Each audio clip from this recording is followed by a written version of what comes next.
ನಮ್ಮ ಮಾಜಿ ನಾಯಕರಂದು ಕುಮಾರಣ್ಣವರು ಆತ್ಮಸಾಕ್ಷಿಗೆ ಮತ ಹಾಕಿ ಅಂತ ಕೇಳಿದ್ರು ಎಲ್ಲರಿಗೂ. ಅವರೆಲ್ಲ ಅವರವ್ರ ಆತ್ಮಸಾಕ್ಷಿಗೆ ಮತ ಹಾಕಿದ್ದಾರೆ. ಆತ್ಮಸಾಕ್ಷಿ ಮತ ಆಗಿದೆಯಾ ಸರ್? ಹೌದು, ಆತ್ಮಸಾಕ್ಷಿ ಅಂತಾನೆ ಮತ ಹಾಕಿರೋದು. ಅವ್ರ ಆತ್ಮಸಾಕ್ಷಿ ತಕ್ಕಂತೆ ಮತ ಹಾಕಿದ್ರು. ಹೇಗೆ ಸರ್? ಅದು ಕುಮಾರಣ್ಣವರೇ ಕೇಳಿದ್ದಲ್ವ, ಆತ್ಮಸಾಕ್ಷಿಗೆ ಮತ ಹಾಕಿದ್ರೆ. ಆತ್ಮಸಾಕ್ಷಿಗೆ ಮತ ಹಾಕ್ತಿ ಅಂತಂದಾಗ ಹೇಗೆ ಅಂತ ಕೇಳಬಾರ್ದು ನೀವು. ಆತ್ಮಸಾಕ್ಷಿಗೆ ಮತ ಹಾಕೋರು ಅಷ್ಟೇ.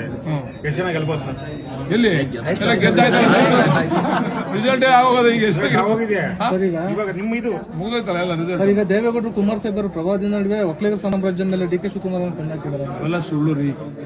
ಸುಮ್ಮನೆ ಯಾಕದ್ನೆಲ್ಲ ಅಪಪ್ರಚಾರ ಮಾಡ್ತೀರಾ? ಎಲ್ಲರೂ ನೋಡಿ, ಅವ್ರಿಗೆ ಆ ಒಕ್ಕಲಿಗರು ಅವ್ರನ್ನ ಫಾಲೋ ಮಾಡೋ ಒಕ್ಕಲಿಗರು ಅವರೇ. ಈಗ ಸ್ವಲ್ಪ ನಮ್ಮ ಮುಖ್ಯಮಂತ್ರಿ ಆದ್ಮೇಲೆ ನಮ್ಮ ಸ್ವಲ್ಪ ಸಂಖ್ಯೆ ಜಾಸ್ತಿ ಆಯ್ತದ ಅಷ್ಟೇನೆ. ಒಂದು ನಾಯಕತ್ವ ಬಂದಾಗ ಒಂದು ಅಭಿಮಾನ ಇರ್ತದಲ್ವಾ, ಅಭಿಮಾನ ಸ್ವಲ್ಪ ಬದಲಾವಣೆ ಆಯ್ತದೆ. ಅಂದ್ರೆ ಏನ್ ನನ್ನ ಉದ್ದೇಶ ಏನಂದ್ರೆ, ಯಾರಾಗಲಿ ಹೊಟ್ಟೆ ಕಿಚ್ಚು ಪಡಬಾರ್ದು, ಹೊಟ್ಟೆ ಉರಿ ಪಡಬಾರ್ದು, ಅಸೂಯೆ ಪಡಬಾರ್ದು, ಆಮೇಲೆ ತಂತ್ರಗಾರಿಕೆ ಮಾಡಕ್ ಹೋಗ್ಬಾರ್ದು.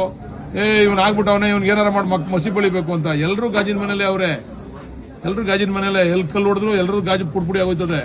ಎಲ್ಲರೂ ಗಾಜಿನ ಮೇಲೆ ನಿಂತ್ಕೊಂಡು ತಂತ್ರಗಾರಿಕೆ ಮಾಡಕ್ ಹೋಗ್ಬಾರ್ದು. ಈಗ ಅವ್ರಿಗೆ ಅವಕಾಶ ಸಿಕ್ಕಿತ್ತು, ಅವ್ರು ಮಾಡವ್ರೆ. ಇವ್ರಿಗೆ ಅವಕಾಶ ಸಿಕ್ಕದು ಇವ್ರು ಮಾಡ್ತಾರೆ.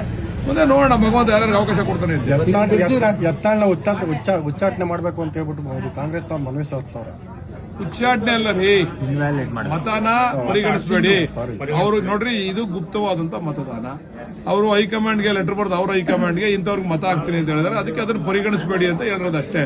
ಉಚ್ಚಾಟನೆ ಅಲ್ಲ ಅದು. ಆದ್ರೆ ಅದು ಅವರು ಇಲ್ಲ ಮಾಡಕ್ಕಾಗಲ್ಲ. ಹಂಗೆ ಏನಿದ್ರು ಆ ವ್ಯಾಪ್ತಿ ಏನು ಈ ಪ್ರಿಮಿಸಿಸ್ ಇರ್ತದಲ್ಲ, ಆ ಪ್ರಿಮಿಸಿಸ್ ಒಳಗಡೆ ಆದ್ರೆ ಮಾತ್ರ ನಾವು ಅದಕ್ಕೆ ಜವಾಬ್ದಾರಿ.